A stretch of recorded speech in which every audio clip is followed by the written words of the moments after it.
Vamos a ver lo que es el síndrome compartimental. ¿Ya? Es un tema bastante corto, sencillo, para que puedan ir a seguir estudiando. Gracias. Necesita más tiempo. Ok. Entonces, aquí nosotros tenemos varios compartimientos, ¿no? Este es el corte axial de la extremidad. Y para saber qué es el síndrome compartimental, nosotros tenemos que saber qué es un compartimiento. Un compartimiento es un espacio, ¿sí?, osteo-milofacial. Es un espacio que está limitado, ¿no? Es como esta habitación. Tiene un piso, normalmente el piso suele ser el hueso. Tiene paredes, normalmente las paredes son las fascias o los tabiques. Tiene un techo, que normalmente suele ser la piel, ¿no? Y tiene contenido. El contenido del compartimiento habitualmente son tres elementos: los músculos, los nervios y los vasos. Ese es el contenido del compartimiento. Obviamente que el contenido más abundante es los músculos, ¿no? ¿Y ahora qué se llama síndrome compartimental? Es la elevación de la presión en el compartimiento por encima de la presión de perfusión, es decir, por encima de la presión arterial, en ese espacio cerrado. Ese es un síndrome compartimental. ¿Cuál es la presión habitual en el compartimiento? Son 8 milímetros de mercurio. Esa es la presión normal. Cuando nosotros hacemos una medición directa, cuando decimos que hay síndrome compartimental, cuando esta presión se eleva arriba de los 30 milímetros de mercurio. Ahí hablamos de un síndrome compartimental. Ahora, por otro lado, tenemos una presión que se llama presión delta. Esta medición es más fidedigna que la medición directa. ¿Por qué? Porque también toma en cuenta el otro factor, que es la presión arterial del paciente. En este caso, la presión diastólica, ¿no? Y dice que la diferencia entre la presión diastólica y la presión del compartimiento debería ser menor de los 30 para hablar de un síndrome compartimental. Hagamos un ejemplo. Paciente, a la medición directa, 20 milímetros de mercurio. 20 es más que 30. No, menos, ¿verdad? No hay síndrome compartimental a la medición directa. Digamos que el paciente tiene una presión normal, 160, ¿correcto? ¿Cuánto es la presión diastólica? 60. Menos la presión del compartimiento, menos 20, 40. 40 es menor que 30, no hay compartimental. ¿Se entienden? Ahora, ¿qué tal si le bajamos un poquito la presión arterial? De 160 le bajaremos a 80-40. ¿Está bien? Muy bajo. Ok, ¿cuánto es la diastólica? 40. ¿Y la presión del compartimiento cuánto era? 30. 40 menos 20. 20. 20 es menos que 30. Sí. Aquí sí hay un síndrome compartimental. Pese a que la presión no ha subido estos 30 que te dice, ya hay un síndrome compartimental. ¿Y eso cómo se explica? Fácilmente, cuando ustedes tienen una manguera de agua, abren la llave y hay una buena presión, cuando le quieren tapar con su dedo, el agua escapa, ¿no es cierto? Se sale. Pero si ustedes abren la pila y hay baja presión y le tapan con su dedo, deja de salir agua, ¿no es cierto? Entonces, así se comporta esto. Si el paciente tiene una presión baja, cualquier pequeño incremento de presión en los compartimientos podría dar a un síndrome compartimental. Es por eso que hay que mantener una buena presión de perfusión, o sea, una buena presión arterial en el paciente. ¿Se entienden? ¿Sí? ¿No? Sí. Mañana van a estar peor. Ya. Ahora, ¿cuáles son las causas del síndrome compartimental? Son dos, fáciles. Uno, o el compartimiento de esta habitación se hace más pequeña. ¿Ustedes cómo van a quedar aquí? Apretados. Apretados, ¿verdad? No van a poder respirar, algunos se van a desmayar. Y el otro es un aumento. ¿Ya se comen afuera? No, es Nada. Ya. Aumento del contenido. Si el compartimiento tiene más elementos de lo habitual, también van a quedar apretados. Es como agregar a otro curso más y meterlo aquí, más gente, ¿no? Igual quedan apretados, les falta oxígeno y demás. Ahora, ¿cómo qué? Para el aumento del contenido tenemos, por ejemplo, la formación de hematomas, colecciones de sangre. Va a ocupar un espacio, la sangre misma trae más líquido a su compartimental. Alteraciones de la coagulación, de sangre más. Rhabdomiólisis, destrucción de los músculos, ¿no? Los músculos liberan dos proteínas, ¿cuáles? Proteínas de la Miocina, contracción. miocina, Miocina y actina. ¿No? Al destruirse el músculo, atrae líquido, produce el síndrome compartimental. El síndrome nefrótico, no sé si han visto nefro. ¿Sí? no sé. ¿Qué es el síndrome nefrótico?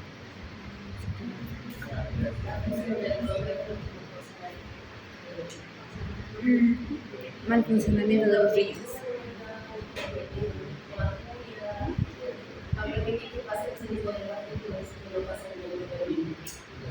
El síndrome nefrótico también se llama enfermedad renal, pierde proteínas, ¿no? Se pierden las proteínas, no hay una buena filtración y obviamente si no hay proteínas en la sangre, el líquido escapa hacia los tejidos. Y la trombosis venosa por obstrucción de la circulación. Ahora, ¿en qué situaciones disminuye el tamaño del compartimiento? El compartimiento frecuentemente disminuye aquí, escaras de quemadura. ¿Y esto cómo se explica? Cuando ustedes ponen una carne en la parrilla o al fuego, meten una carne grande, ¿no? A medida que se cose, Disminuye. se va haciendo más pequeña, ¿no? Lo mismo pasa cuando se quema el paciente, la piel se hace retráctil, fibrosa, ¿no? Y disminuye el tamaño de los compartimientos y puede dar síndromes compartimentales. Las peores quemaduras son las eléctricas. Esas te dan síndromes compartimentales en varios grupos musculares. Es fácil amputar extremidades con quemaduras eléctricas. Luego tenemos cuando intentan cerrar heridas a la fuerza, cuando colocan vendajes muy fuertes o muy apretados, cuando hay aplastamientos, ¿no? Son otras situaciones. Muy bien. Frente a todo esto, ¿cuál es el tratamiento o el manejo de un síndrome compartimental? Solo existe un tratamiento. Y el tratamiento es la fasciotomía. ¿Qué significa fasciotomía? Abrir el compartimiento. Que en otras palabras sería en esta habitación derrumbar una pared, ¿no es cierto? Para que el contenido tenga más espacio. Ahora aquí hay un problema. Cuando esté instalado el síndrome compartimental, estamos frente a un síndrome isquémico por falta de irrigación. Pero cuando hacemos la fasciotomía, corremos el peligro de que haya un síndrome de reperfusión. ¿Cuál será peor? ¿La isquemia o la reperfusión?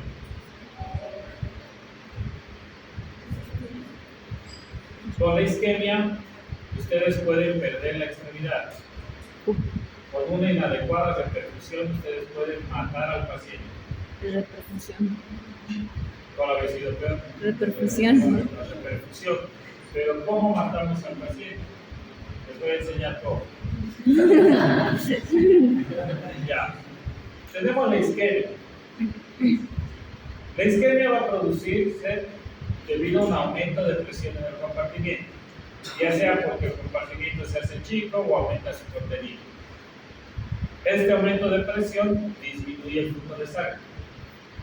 Cuando hay poca sangre, las células entran en Hipoxia. hipoxia. ¿Y cuál es el metabolismo que tienen nuestras células? Apoptosis. Metabolismo aerobio, dependiente de oxígeno. ¿Se acuerdan del ciclo de Krebs? Lo que cantaban, la acetil-CoA.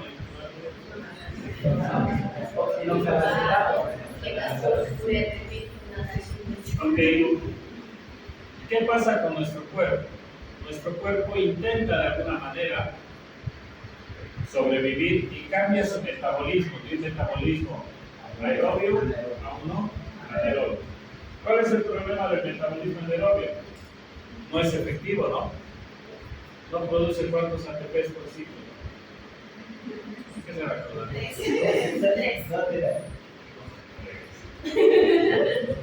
Tan lejos, no dice más. Ya.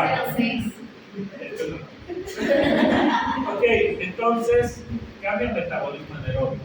El problema del metabolismo anaerobio es que produce menos energía y más productos de desecho. ¿Cuál es el producto de desecho? El ácido láctico. ¿No? ¿Estás bien? Entonces el ácido láctico va a producir una acidosis en la zona. Y la acidosis pues empeora la psicosis. Adicionalmente a la hipoxia, la célula muere y empieza a liberar todas las sustancias que tiene dentro de la célula, porque las membranas se rompen. ¿Cuál es el electrolito más abundante dentro de la célula? Sodio. El potasio. El sodio es extracelular, el potasio es intracelular. ¿Qué tipo de células son más abundantes en el compartimiento? Los miocitos, las células musculares. ¿Qué electrolito necesitan los miocitos? No. Calcio. Calcio para la contracción. Se libera calcio. ¿Cuáles son las proteínas de la contracción? Se libera actinamiosina. ¿Cuál es el transportador de oxígeno del músculo? No. La mioglobina. ¿No? La mioglobina se libera. Entonces tienes un ambiente en donde se va a liberar ácido láctico, potasio, calcio, actina, miosina, mioglobina. Estás haciendo ahí un preparado venenoso, ¿no? El tejido se muere. Aquí es donde ustedes tienen que tener cuidado. Algo que les pasa muy frecuentemente, y esto es con pacientes de campo, cuando se hacen una herida o algo así y empieza a sangrar, el paciente de campo lo que hace es un torniquete. No sabe hacer otra cosa, ¿no? Agarra su cinturón y lo aprieta, o agarra una pita y lo envuelve su pie y lo amarra, ¿no es cierto? Y así viene al hospital. Y las distancias en el campo no son cortitas, no es aquí 10 minutos. A veces son horas, ¿no es cierto? Y de lo que viene de campo y lo traen al hospital es más tiempo, ¿verdad?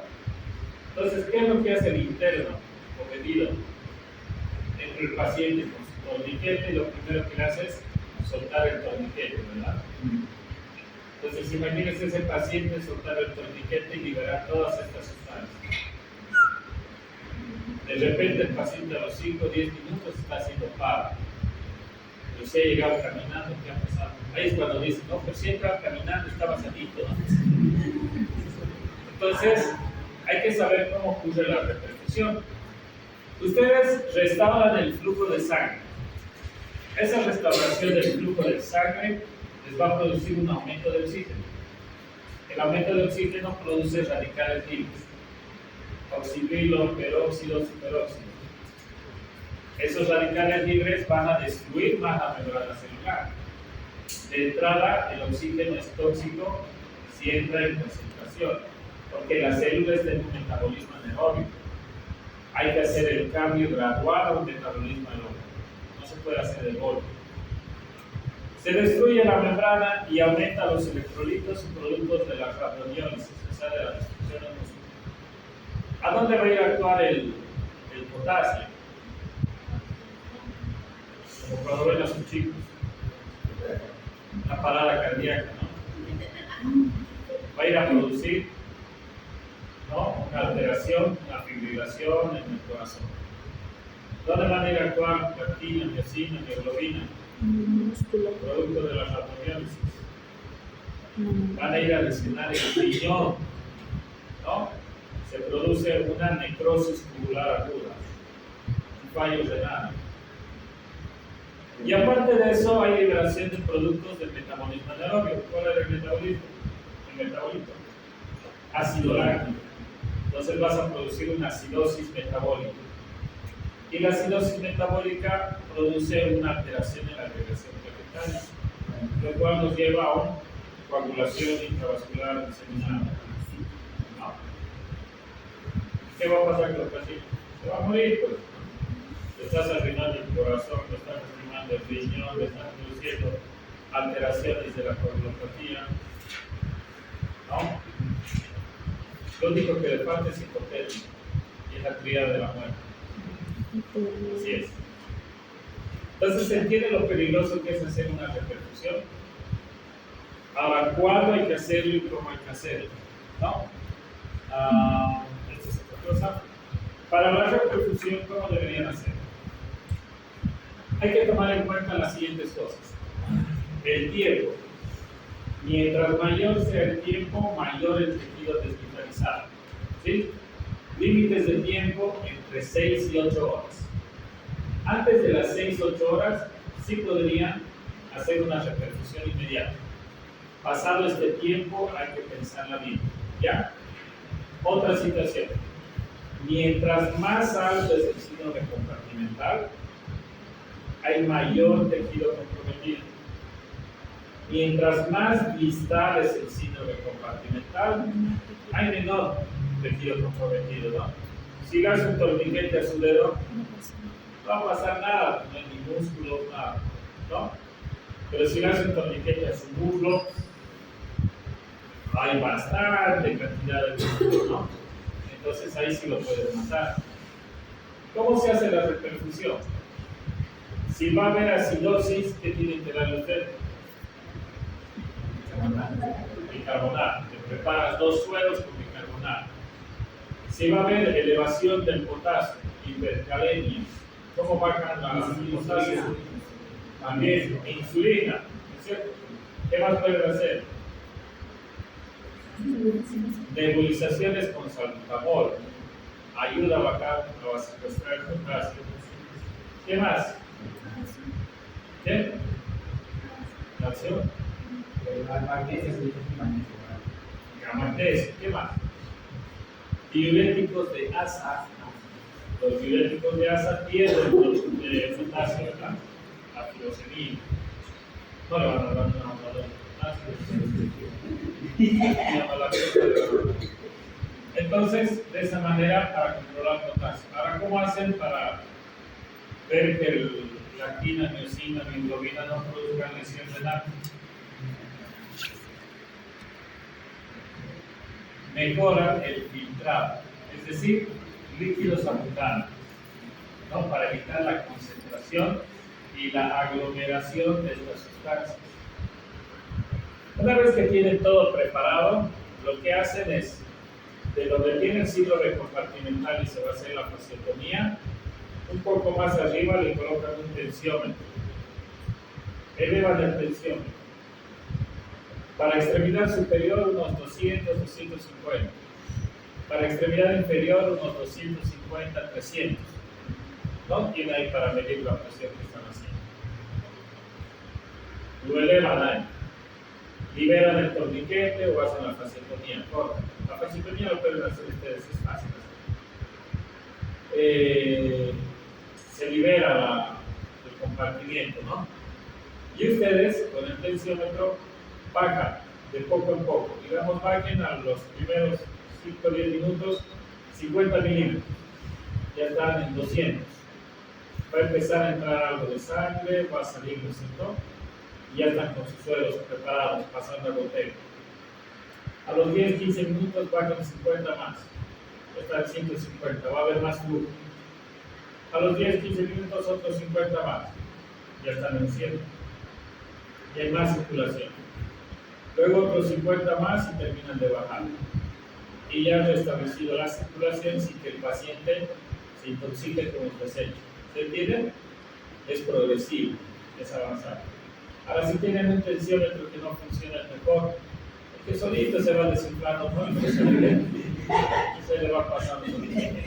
Ese que nos sirve, para eso utiliza, ¿no? ¿Se entiende, no? Ya. Ahora, ya sea por un aumento de volumen o por una disminución del tamaño del compartimiento, aumenta la presión del compartimiento, lo cual produce menos presión de perfusión, lo cual va a llevar a isquemia del músculo y isquemia del nervio.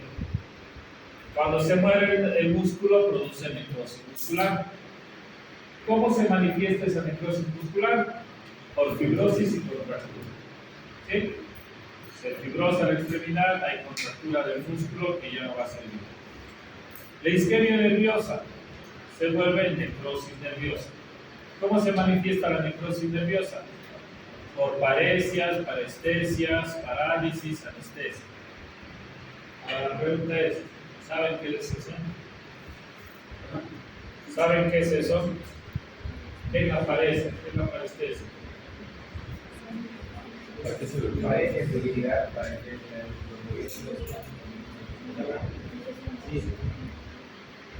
¿Saben? parálisis ya más ¿Qué diferencia hay entre plegia y parálisis? ¿Han escuchado plegia? sí, plegia. Paraplegia, hemiplegia.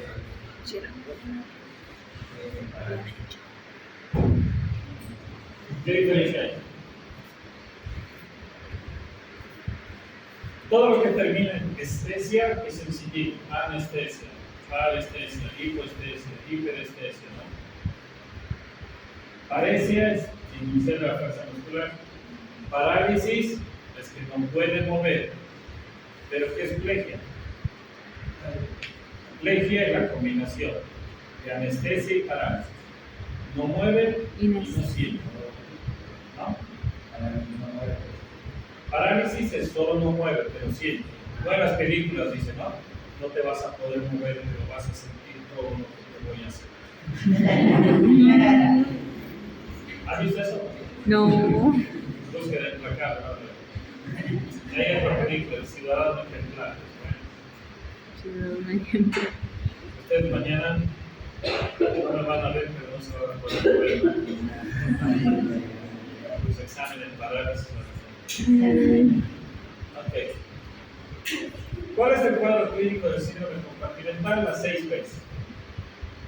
Pain, dolor, presión y palidez. Es lo primero que aparece. Le duele mucho, no calma con los analgésicos. Hay presión, está pálido. Después de un par de horas empieza a disminuir el dolor, porque está apareciendo la parestesia, el adormecimiento.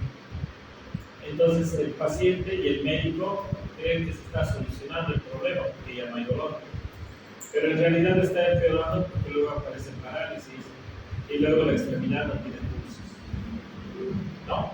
Entonces ese es el punto donde los médicos se confían y no identifican un síndrome compartimental, creen que está pasando por la parestesia, ¿ya? Así queda una extremidad después de un síndrome compartimental, una extremidad que sobrevive, ¿no? Esto era frecuente en los niños, se llamaba el síndrome de Volkmann. Sí. Importante, daño tisular a las 2 horas, lesión nerviosa a las 4, un daño mioneural irreversible de 6 a 8 horas. ¿Ya? Ahora, síndrome compartimental, para hacer la fasciotomía, para que lo puedan hacer ustedes, deberían conocer los compartimientos. La fasciotomía es de las cirugías más sencillas que hay y es de las más bonitas para el cirujano iniciante. ¿Por qué? Porque apenas colocas el bisturí en la piel, avanzas un poquito y la piel se abre. ¿No? Aquí, por ejemplo, hay un paciente, síndrome compartimental. Ven el aumento de volumen en la mano, ¿no? Aquí en la mano le mordió su esposa. No me tiró una serpiente. Accidente afílico. Veneno hematotóxico. ¿Qué se va a hacer? Fasciotomía. ¿Cómo se ve? Guau. Ahí se apoya el bisturí. O sea, ¿cuántos no quisieran tener ese bíceps? Ay, ay, ay. El antebrazo. La Que cicatriz. hacían manos conmigo, ¿no? Este es el palmar mayor, palmar menor, no se ve bien, ¿no?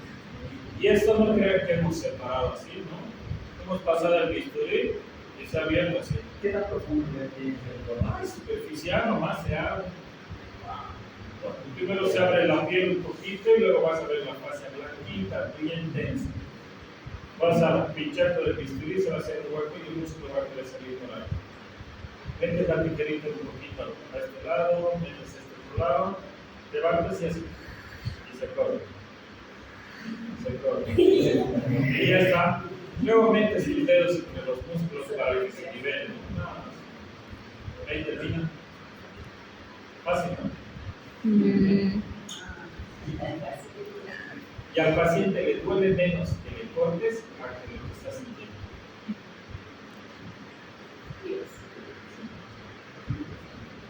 ¿No? Ahí en la mano igual. ay, Pero aquí el tejido ya está desvitalizado, ¿no? Oscuro. Y ya. Ese es. El siguiente tema va a ser infusiones.